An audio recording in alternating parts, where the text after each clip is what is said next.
Presidente, una domanda. 55esima edizione, quindi è una fiera longeva ma che ogni anno offre qualcosa di nuovo. Quali le impressioni in questa prima vera giornata di Vinitaly?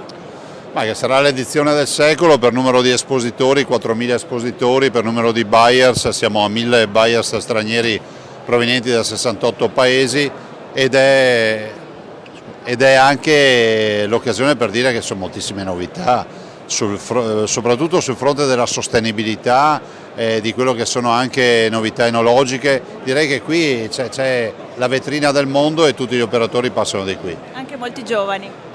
Beh, i giovani in agricoltura pesano tanto, cresce a due cifre l'azienda giovane e per i giovani la sostenibilità è un prerequisito, prova ne sia che le aziende dei giovani nella stragrande maggioranza dei casi sono aziende poi che parlano di biologico, di sostenibilità a 360 gradi. Presidente, ha accolto la Meloni questa mattina?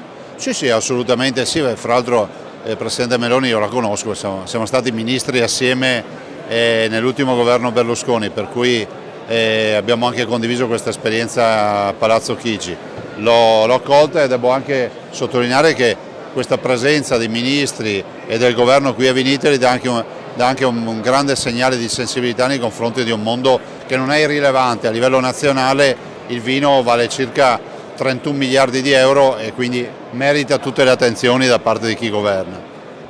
Il vino non è solo una dimensione economica, anche identitaria. Basti pensare che il turismo in Veneto, e noi siamo la prima regione turistica d'Italia, vale circa 18 miliardi di fatturato e come dico io, se mangi e bevi male di turismo non ne fai.